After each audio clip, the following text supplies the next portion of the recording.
وكفى وسلام على عباده الذين اصطفى أما بعد يقول الله تبارك وتعالى في كلامه المجيد بعد أعوذ بالله من الشيطان الرجيم إن ينصركم الله فلا غالب لكم وإن يخذلكم فمن ذا الذي ينصركم من بعده وعلى الله فليتوكل المؤمنون رب اشرح لي صدري ويسر لي أمري واحلل عقدة من لساني يفقه قولي اللهم صل على محمد وعلى آل محمد وبارك وسلم اللهم صل على محمد وعلى آل محمد وبارك وسلم اللهم صل على محمد وعلى آل محمد وبارك وسلم.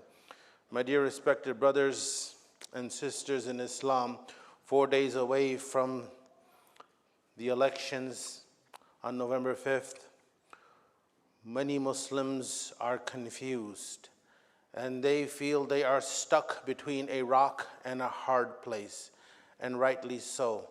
For us, honestly, in Utah, it does not make much of a difference who we vote for, because we know, we can say with 100% certainty that Utah, being the red of red states, is a solid, all these 6 electoral votes from Utah will go to the Republican nominee.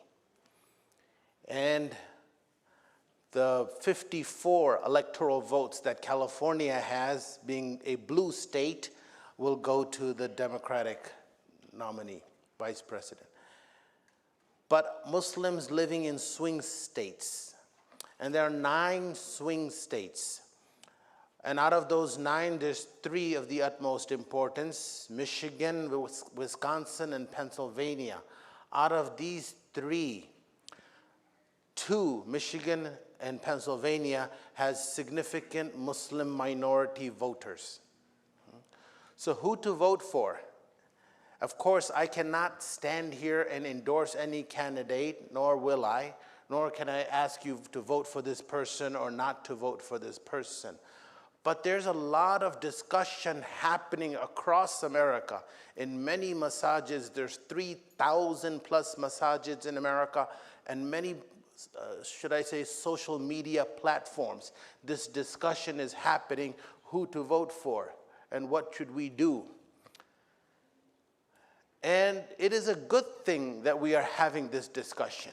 It is a huge leap forward that the Muslim community is having this discussion, because I remember that Muslims voted for Barack Obama in droves, in huge numbers.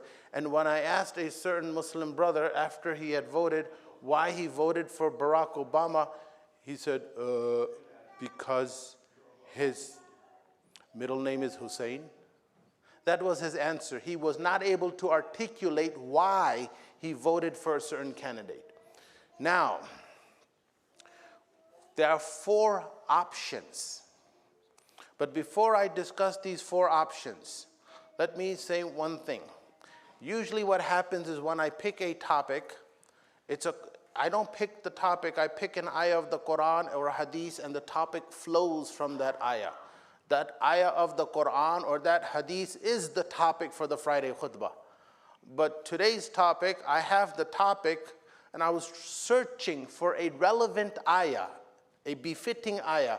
And then the ayah that I settled with, that touched my heart for today's topic, is إِن يَنْصُرْكُمُ اللَّهُ فَلَا غَالِبَ لَكُمْ. If Allah helps you, no one can overpower you. وَإِن يَخْذُلْكُمْ, if Allah withdraws His help, if Allah decides not to come to your aid, if Allah humiliates you, فَمَنْ ذَا الَّذِي يَنْصُرُكُمْ مِنْ بَعْدِ, then who is there other than Allah who can help you? وَعَلَى اللَّهِ فَلْيَتَوَكَّلِ الْمُؤْمِنُونَ. So the believers should put their trust on Allah. In other words, do not put your trust in the Democratic Party. Do not put your trust in the Republican Party. Do not put your trust in blue or red. Do not put your trust on the elephant or the donkey. These are the 2 symbols. Put your trust in who? Allah Azza wa Jal. Because Allah Azza wa Jal decides. Anyhow, the 4 options that Muslims have, or anyone for that matter has, number 1 is sit this one out. In other words, not to vote at all. And the reasoning for this that you will hear is that both have blood on their hands. Both have Muslim blood on their hands. Donald Trump and Kamala Harris. Both are criminals. Both are evil. Well, the answer to that is, which president in recent history does not have Muslim blood on his hands? And most probably for the next 100 years, every single president will have Muslim blood on his hands. So if you sit this one out, that basically you are saying that we should not vote at all. And we should have never voted in the past, and we should probably never vote in the future.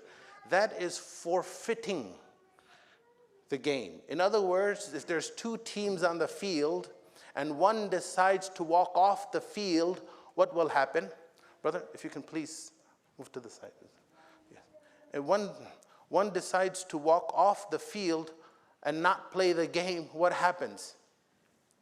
The other one automatically wins. If you do not vote, then you are forfeiting the power. You are giving up your power. Second is, you can vote, you don't have to vote at the top of the ticket. The top of the ticket is the presidential nominees. But there are a lot of other positions, a lot of other candidates, from Salt Lake County treasurer to senators and congressmen and other political positions that you could vote for. So if you don't feel like voting for a presidential candidate, that's one option, but there's the rest of the ticket. Leave the top of the ticket blank and vote for the others.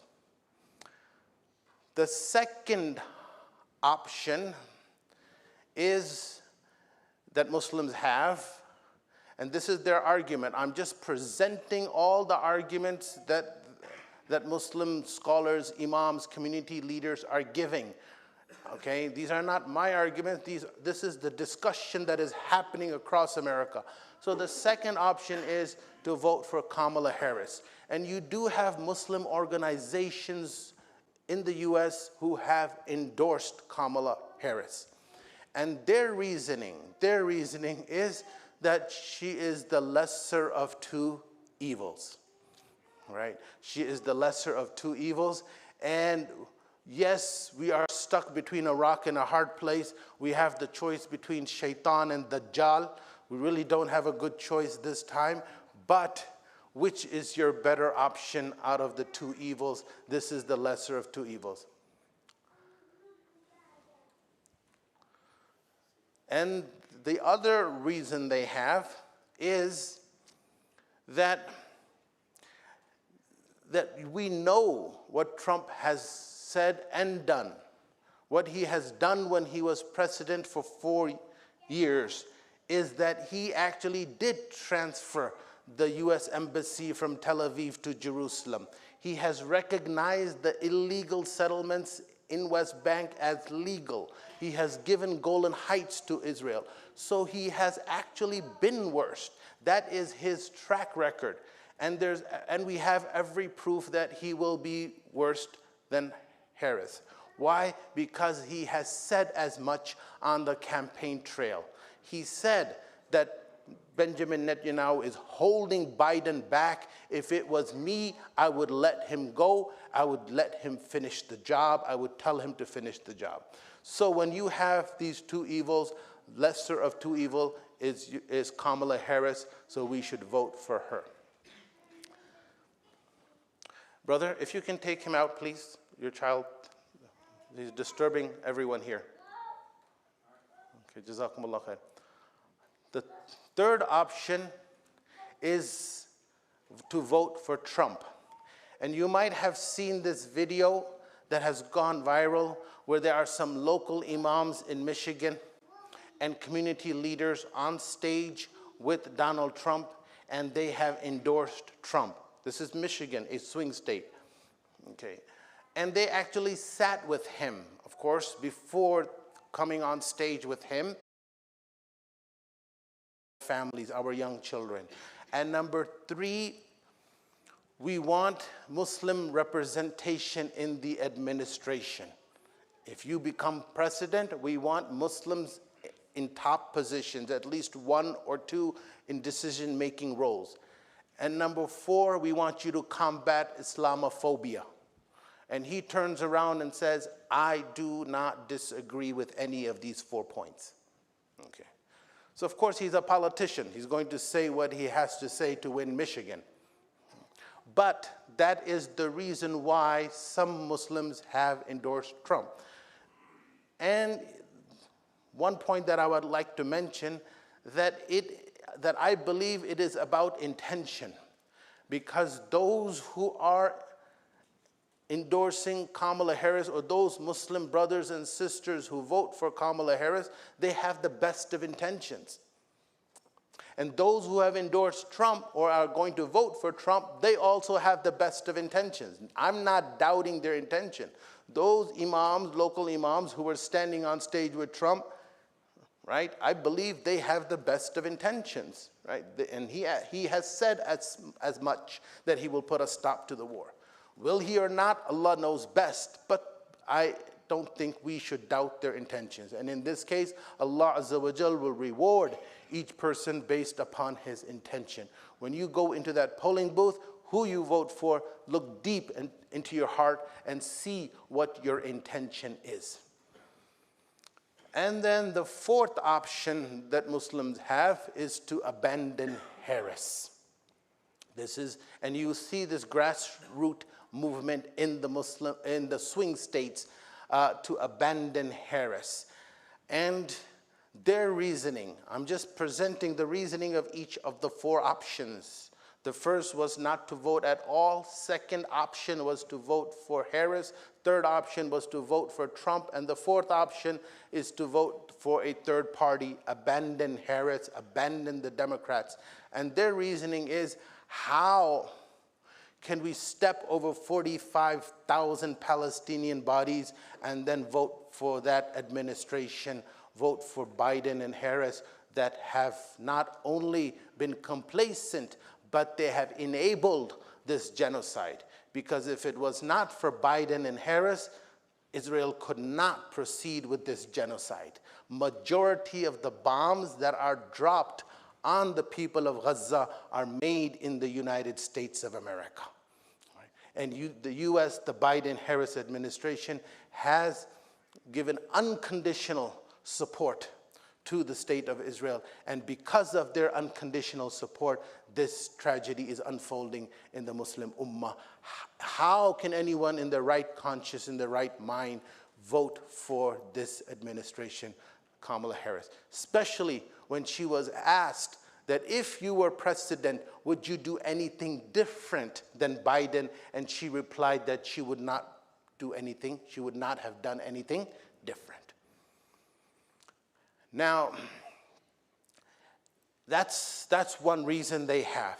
That, this is of course an emotional reason. This is more like a protest vote, or to punish the Democrats for their complacency, for them enabling genocide. But there's a strategic reason also. One is emotional, right? And one is a strategic reason. The strategic reason they have for abandoning Harris is because come November 6th, Wednesday morning, what will happen is that the Democrats, if they lose, and this is what the Abandon Harris movement is saying, that if they lose, then, and she loses by a slim margin, by few numbers, then they will have to come to the conclusion that it was because of our support of the Gaza war, the Israeli war on Gaza, that we have lost. Because of Zionism, we have lost. Because of Zionism, we supported Israel and we lost. In other words, Muslims have a unique opportunity, once in a lifetime, once in 100 years, to break the back of Zionism. Because what it means if Harris loses is Wednesday morning, they will have, if they have an ounce of sincerity, they will come to this conclusion that it was our support for Zionism that has cost us this election. It is our support of Zionism that has cost us this presidency. Now, will they come to that conclusion or not? I don't know. My personal opinion is they will not come to that conclusion.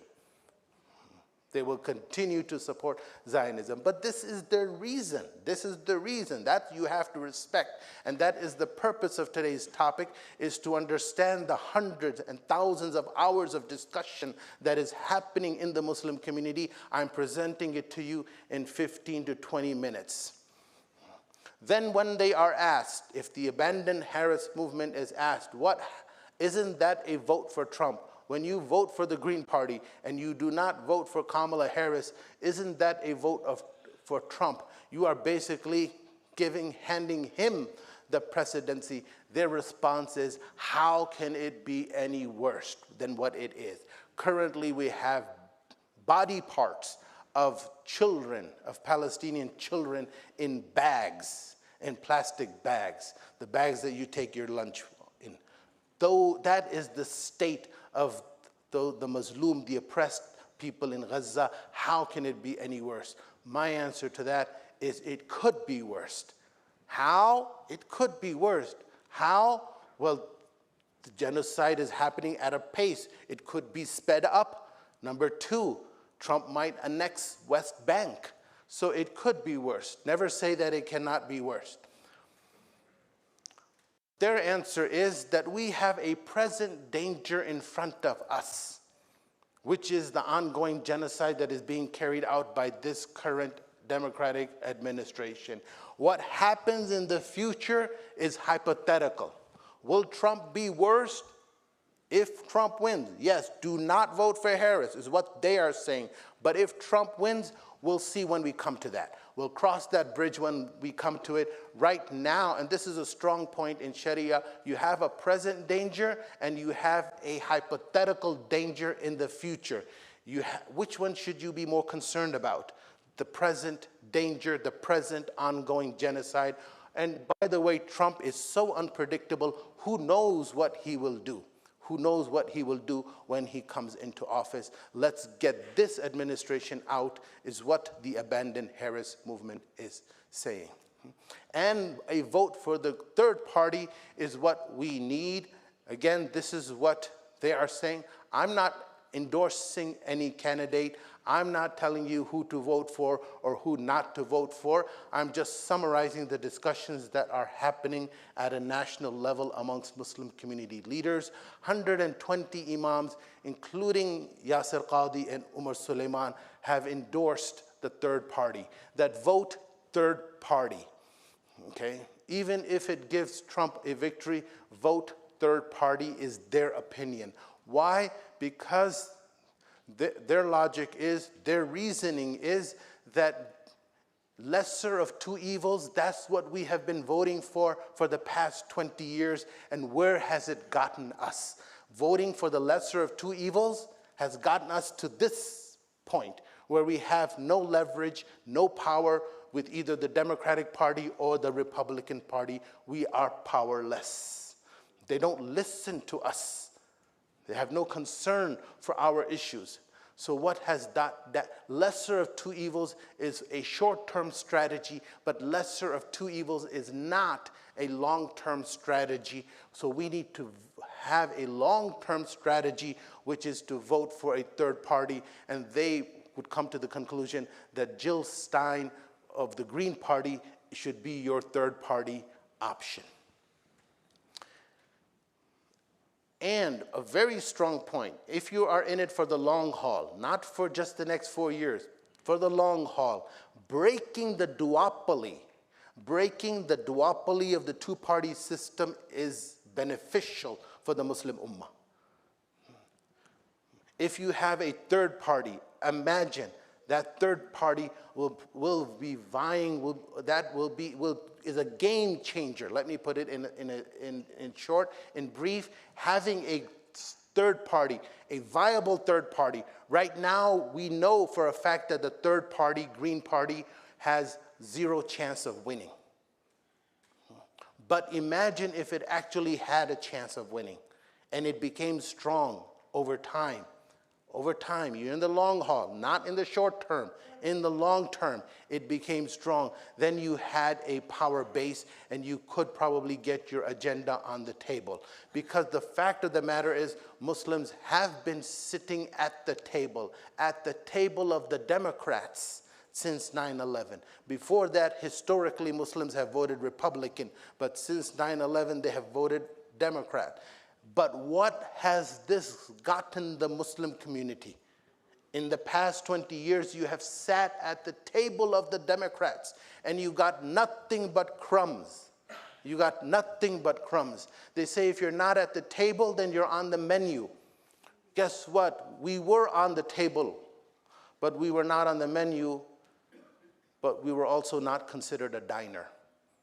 Being on the table is different than being considered a diner. You were on the table of the Democrats, but you were never considered a diner. Yes. And maybe you got a few crumbs thrown your way. And that partly is, should I say, the blame should be put at the feet of those Muslim individuals who have been in the political arena, who have been rubbing shoulders with the Democrats for the last 20 years, who went to the White House iftars. What has that gotten us? Someone should ask them, what has your activism with the Democrats, how has that benefited the Muslim Ummah? Maybe you are out in it for your own interest, to get a government contract or to get a job, who knows? Or maybe you were so incompetent that you did not know how to build leverage for the Muslim Ummah with the Democrats for the past 20 years. Either way, you have failed.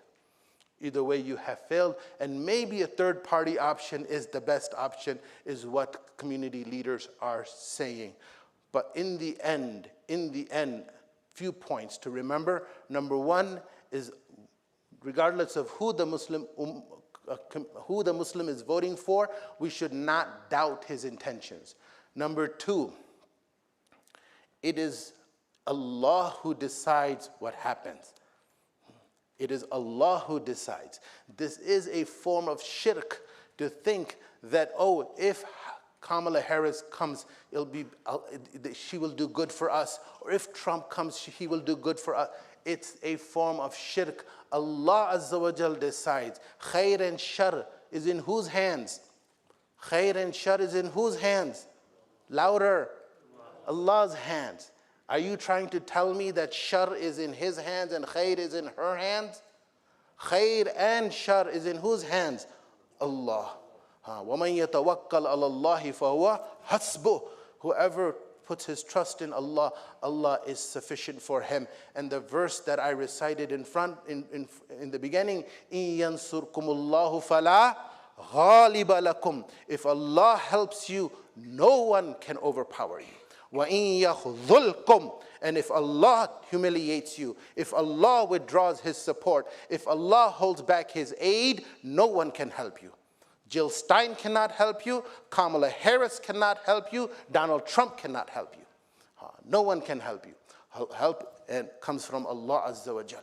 Yes, Allah has mentioned, as a lighter note, on a lighter note, Allah has mentioned both parties, Democrats and Republicans, in the Quran. You might say, where is that? Well, what is the symbol of the Republican Party? Elephant? Alam tara kayfa fa'ala rabbuka bi ashabil fil. Have you not seen how Allah has dealt with the people of the elephant? What is the symbol of the Democratic Party? Donkey? Allah has mentioned, Inna ankara al-aswati la sawtul hamir. The worst sound is the sound of the donkey. Whether it is the Democrats or the Republicans, we ask Allah Azza wa Jal to put khair in it for us and for the Muslim Ummah. وَمَا عَلَيْنَا إِلَّا الْبَلَاغُ.